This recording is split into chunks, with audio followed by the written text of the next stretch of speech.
બગીચા તરીકે ઓળખવામાં આવે છે। અહીં કેરી અને ચીકુનો પાક પુષ્કળ પ્રમાણમાં થાય છે, તો અહીંની કેરી અને ચીકુ દેશ વિદેશમાં પણ સપ્લાય કરવામાં આવે છે। પરંતુ ગઈકાલે રાત્રે આવેલા ચક્રવાતને કારણે કેરી અને ચીકુના બાગાયતી પાકને બગીચાને ભારે નુકસાન થયું છે અને વૃક્ષો પડી ગયા છે। અહીંના મોટા ભાગના ખેડૂતો બાગાયતી પાક પર નિર્ભર રહે છે, પણ ભારે પવનને કારણે મોટું નુકસાન થયું। ત્યારે વરસાદ સાથે ફૂંકાયેલા ચક્રવાતના કારણે 1000થી વધુ આંબા અને ચીકુના વૃક્ષ પડી ગયા છે। ખેડૂતો માંગ કરી રહ્યા છે કે સરકાર હવે સર્વે કરી યોગ્ય વળતર આપે। એમાં ખેડૂતોને બહુ પારાવાર મોટું નુકસાન થયું છે। કદાચ હું આંકડા કહીશ તો અવાસ્તવિક લાગે, પણ કરોડોમાં નુકસાન છે। ચક્રવાત ફૂંકાયું ત્યારે રાત હોવાથી કોઈ ખેડૂત હાજર ન હતો। સવારે પહોંચ્યા ને જોયું તો બહુ મોટું નુકસાન હતું। ગામના આગેવાનો ભેગા થયા, બધા ખેડૂતો ભેગા થયા। જ્યાં રજૂઆત કરવાની સરકાર લેવલે ત્યાં રજૂઆતો કરીને તરત જ તંત્ર એક્ટિવ થયું અને કાલે સાંજ સુધીમાં સર્વે બી કર્યો છે સરકારે। અને અમારી રજૂઆત એવી છે કે સરકાર પાછી બી એક ટીમ બનાવીને સર્વે વ્યવસ્થિત ખેડૂતોને મળીને કરે અને ખેડૂતોને કંઈક સારું એવું વળતર મળે।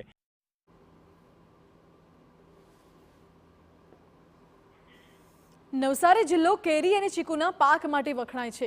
ગણદેવી તાલુકાના ચીકુ સમગ્ર ઉત્તર ભારતમાં નિકાસ કરવામાં આવે છે, જેના કારણે ખેડૂતોને મોટા પાયે આવક ઊભી રહેતી હોય છે।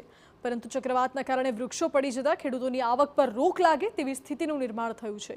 એક આંબા પરથી ખેડૂતને અંદાજે 10,000ની આવક ઊભી થતી હોય છે। ત્યારે ખેડૂતો સરકાર પાસે હવે સહાયની આશ રાખીને બેઠા છે।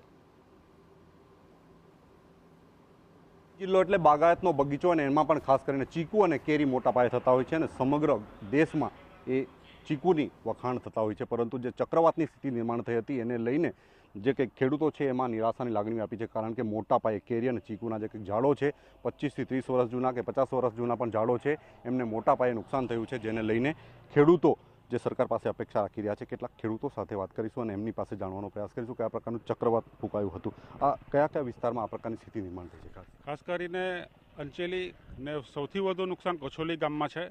આશરે 300થી 400 બાગાયતી પરિપક્વ ઝાડો જે ગણાય અમારા ખેડૂતોના, ચીકુના, આંબાના આવક આપતા જે ઝાડો છે તેને વ્યાપક પ્રમાણમાં નુકસાન છે અને ગણતરી કરવામાં આવે આશરે તો કરોડો રૂપિયાનું નુકસાન છે।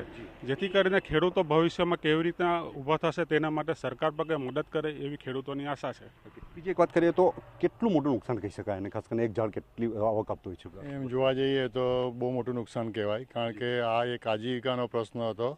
અહીંના જે ખેડૂતો જે છે મોસ્ટલી ચીકુ પર નભે છે અને ચીકુના જ્યારે ઝાડોનું નિકંદન થાય છે ત્યારે એ બહુ મોટું નુકસાન કહેવાય છે। કારણ કે ચીકુની ઇન્કમ જે રેગ્યુલર ઇન્કમ છે અને રેગ્યુલર ઇન્કમથી જ એ પરિવાર એનું પોતાનું ગુજરાન ચલાવતો હોય છે, એટલે આ બહુ મોટું નુકસાન છે। એ નુકસાનને પાછું રીડેવલપ થતાં મિનિમમ 15 વર્ષ લાગશે એવું અમને લાગી રહ્યું છે અત્યારે। તો ખાસ કરીને કેવા પ્રકારની જે કંઈક સ્થિતિ નિર્માણ થશે અને કેવું નુકસાન થશે એવું લાગે છે કે ભરપાઈ કરવા માટે શું કરવું પડશે? હજુ તો ભરપાઈ તો હવે બરાબર છે કે ભરપાઈ સરકાર સારામાં સારી આપે એવું અમે માનીએ છીએ, પણ હજુ તો વરસાદ પડશે અને જે ઝાડો હલી ગયા છે એ ઝાડ હજુ બી પડી શકે એવી શક્યતા ખરી જે ચક્રવાતમાં લાગ્યા છે, અને હજુ નુકસાન વધી શકે એવી અમને પેલી છે કે હજુ નુકસાન વધશે આનું।